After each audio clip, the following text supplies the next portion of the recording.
Hello everybody and welcome to the second episode of my MotoGP 15 career mode, and today I am going to bring you the Jerez Grand Prix at the aforementioned circuit, as I only got 3 likes in the first episode, which is still great, but that was the agreement that we go to Jerez instead of Austin if I didn't get enough likes, so I think we can agree on that. However, I won't let anything else happen without telling you how I did in the first 3 rounds overall. So you saw me finish 23rd at Qatar, one of the tracks I was totally unfamiliar with, and I could only do that, 1 place below my expectation. However, at the Circuit of the Americas, I qualified in a very impressive 11th, and then I fell back to 17th where I finished, so it was almost a point for the Moto and GP team, but it wasn't to be. And then we went to Argentina, a track again unfamiliar to me, but I actually did really well, qualifying 4th on the grid, and despite a resolute effort I finished 13th, so I'm the very first man or woman to score on a Mahindra bike this season, so that changed the standings somewhat. So we'll ignore MotoGP and Moto2 for a bit and look straight at Moto3. So the Riders Championship looks like this. Danny Kent, unstoppable at the moment on his Honda. He's got the maximum 75 points. Miguel Oliveira is second on 56 points with a 19-point deficit. Fabio Quartararo is on 49 points. Navarro has 40 and Vasquez 35. And then if we scroll down to the very bottom, you can see I'm tied for 15th place with Hiroki Ono. But the importance of my 3 points are certainly not lost on the Mahindra team.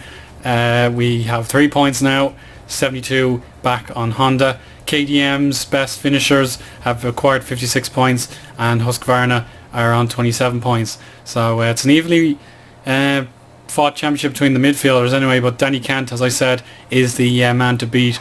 But we'll move straight on now to the Jerez race, where nothing has changed for me and my private team. I've been getting more data packs and other goodies, but let's see how we get on in Spain. That's the end of qualifying. And there's a conclusion of qualifying. Danny Kent again on pole position. Scrolling down, you can see it's myself in a wonderful 12th position. Again, we're in contention for some points, and we'll look at the very bottom of the grid. You can see the majority of them are Mahindras, which doesn't matter to me at all, but it's a perfect day for a race with the air temperature at 23 degrees and the track temperature at 42. The wind direction is going northerly at 3 kilometers an hour, which doesn't seem to bother me too much. But here's a look at my bike upgrades. We've got the brakes at 2.5 level, the suspension and chassis at level 2, and then the engine is 1 1/3. But now it's time for the red lights to extinguish, and the Spanish Grand Prix at Jerez is underway. It's a reasonable start for on H5 here. Binder and Bastianini are away. McPhee has the outside line. I'm trying to protect the inside, but McPhee, the Scotsman, is away and down to 13th position after 1 corner. And now Locatelli, the number 55, is on the inside. The inferior grip on my bike has allowed Locatelli to go through, but I'm not deterred by that disappointment. We're now going to attack turn 4 with great valour, and we go onto the outside line, contact with Locatelli, and we're through. But he's going to try and defend the inside line again. I go slightly wide as I prefer the quick exit, and we're on the inside, more contact with the Italian, and we have a good long straight until the Lesac corner, and Locatelli remains ahead. I go a little wide, and Fenati has been hit by me. He wanted to overtake me and I've taken him down, but I survive, and 14th is all but mine now. Fenati very unlucky to have been hit on the rear wheel. He didn't have a chance, and I do regret that one quite severely. This Team Sky rider will now go down to the mid pack, and he's got a long way back if he's going to recover in time for these 6-lap race, for this 6-lap race I should say. And now we go underneath the B-Win sort of sign, and now the final 2 corners before the hairpin. I'm really weak at these. I'm attacking, taking up as much of the curb as I can, and we head into the final hairpin now to complete one lap at Jerez, and it's pretty much myself right in the middle of the pack. The guys ahead of me are too far ahead. Oliveira completes the track record, and the guys behind also too far back. And we'll now fast forward into the second lap of the race, taking the first two corners pretty well. And I love sector 1 on this track. It's really, really nice on the bike. And we accelerate down now to the Sac hairpin, and now this is my favourite corner on the track. You can almost go flat out here if you attack the curbs. Unfortunately, I missed my apex and go wide into the gravel, but no harm done. The bike will dust off the gravel and continue on its merry way. So Kent and Quattararo battling for the lead. McPhee 2.1 seconds clear, and Ono and Leroy are battling for 15th position, but it's all going on here. Now it's the beginning of the halfway point of the race, lap 3 of 6. Braking now for turn 1, getting a reasonably good exit, but the big slide of the rear tyre there, I got really close to the curbs. Now for turn 2, it's a dangerous one, all right, and it's proven to be severe. It's a crash. I'm down, and I'm gonna have to retake my bike in 21st position. Martin and Guevara are now behind me, so that's just a really, really silly thing to do. I really could have avoided that accident. I haven't fallen off the bike in an actual race event before, and now here's Oetel for position, and I ride the curves a little bit too high. Contact between the front and rear wings, front and rear wheels, excuse me, a bit of wheel banging, and past Oetel, defending the inside line here, not wanting to make another mistake with another rider. And despite the best efforts of my rival, I am cleanly through into 20th place. And no, that's a blatant shortcut, and we're actually going to take a flashback to amend that error. That was just poor riding from me, and we'll now fast forward again, taking the corner a little bit neater this time. No cheating allowed where possible, and now there's a nice battle for 17th position just ahead of me. I go wide into the penultimate corner, but we seem to survive. Binder doing a fantastic job with another lap record, and another mistake into turn 1. I've popped the front wheel, and now I've got Fanati to my inside. He's overtaken Oetel, and Oetel using that slipstream to get in behind as well. So that's a double disaster. I'm now 22nd in the pack, and I've got to do something about this right now. My best sector of the track, sector 1, complete. We're just a 10th of a second behind Oetel, going for the wide line into turn 4. And returning now to full acceleration. Again, I've cut the grass, and Oetel is taken out. That's 2, accidents that are clearly my fault. And surprisingly, I haven't got a penalty for that. If that was a different racing game, I probably would have been given disciplinary orders for that. But we survived. Fanati, 0.3 of a second clear. He is the first victim of my silliness. But we'll survive and head into lap 5 now, heading up to turn 1. The uphill right-hander, and again that's a shortcut. 2.5 or 0.2 of a second will be taken out of my time, but I decide it's best just to take a flashback here and not cut the grass. So Oetel is now, Fanati is nice and clearly away from me. I've got battles behind, battles in front, but the odds of me scoring points are very unlikely unless I absolutely nail my last 2 laps. And Fanati is now catching up to those riders ahead. He wants some points just as badly, because he was clearly going to get some if it wasn't for me. Now we slow down and head into the final sector of the track. Fanati is being held up here. He's got to make a move, and with me, I've absolutely nothing to lose here. Cornfile is 3.5 seconds back, so I can do whatever I like here heading into the final lap. Fanati is through. He's overtaken Ferrari, and the San Carlo rider is going to be under intense pressure by me. I want to finish in the top 20 as best I can. And now we're going to accelerate now into the final straight for the last lap of the race.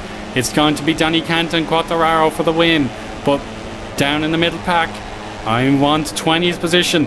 It seems ineffectual for the official result, but I do want to complete my objective and beat it as best I can. So Ferrari on the San Carlo bike, as I mentioned, he's losing time.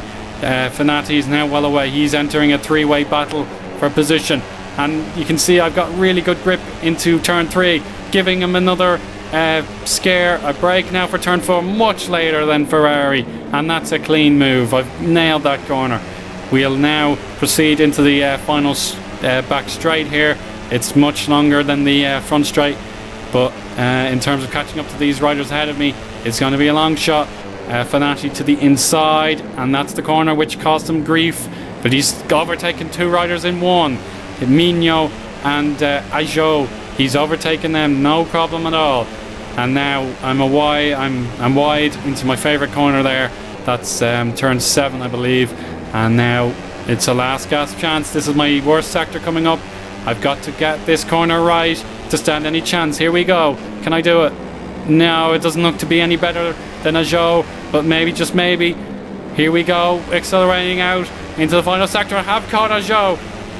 We've really reduced the time deficit to him, braking for the third last corner, but it looks like I've made a mistake trying to overcome that. No, it's too late.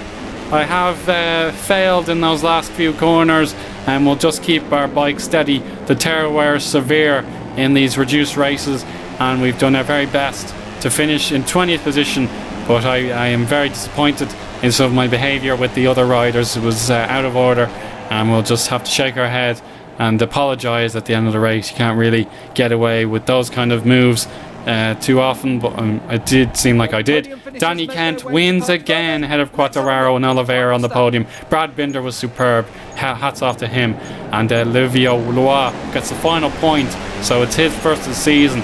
As for me, I'm in 20th position, and we look at the bottom of the standings. Darren Binder is not quite so successful, and Oetel could only finish 31st, but thankfully none of the riders had to DNF. Here's a look at the championship standings now. Danny Kent 100 points out of 100. Oliveira and Quartararo second and third, but down to the bottom of the championship here, I have 3 points and Lois has first points, but Ono managed to score 2 more points than me, so he breaks ahead. So I'm down 1 spot in the championship. Honda, KTM and Husqvarna gain more points for the top 15 riders, but now you can see I've gained a little bit of EXP, and I've gained a few more fans for beating my objective. But just before we head into the main menu, you can now look in the background there for the replay of that first lap accident. I'm far too wide on the apex. I do clip the rear wheel of who was it? Fanati, yeah, Fanati, of course. So there you go. I'm a little bit upset again. 20th position is still what I needed, so it's a shame this cutscene does have to play. It's a little bit of a mixed message sort of deal, but I shrug my shoulders and move on. So there you have it, everybody. A rather poor race by my already exceptional standards for a beginner. I just got a little too frustrated and took too many chances with my bike today, but Jerez is a challenging circuit, and we'll learn from that experience in future. You can clearly see in the MotoGP and MotoGP 2 news there's been success for Rossi and Lowe's, and of course you saw Danny Kent take yet another win, and Ayo has kind words again. It seems to be no hate, even though I do deserve a little bit of it for taking out 2 of the riders. But Ajo says the fans are wonderful today, and I reckon they got their money's worth with the dual Harman I put on for them. So that's of course very generous. Harman, it's still a good result to finish 20th. It's my objective, and it affects the standings reasonably handily. You can see Valentino Rossi and Sam Lowes are your championship leaders in the first 2 divisions, and of course Danny Kent remains the only perfect rider so far this season. Now let's take a look at my inbox. I think that's crucial. You saw my upgrades already, so no new inbox in today, but my points at the Argentinian Grand Prix remain my only ones for the time being. But Spain was one I was hoping to succeed at, as it is a track I am familiar with. Hopefully we can get a top 15 in the next few races. And then what else we need to say? No, that's pretty much it, guys. That's the end of the other episode. I'm not near affording a KDM. I'd rather keep the Mahindra and upgrade it to the best it can be. So the next episode will be Mugello and the test session, which will be very important. Mugello is one of the best bike tracks. I'm sure many fans will agree. We'll skip over Le Mans and try and get the bike to the maximum potential with those data packs as soon as we can. But until then, we'll speak again soon. Bye. Bye now.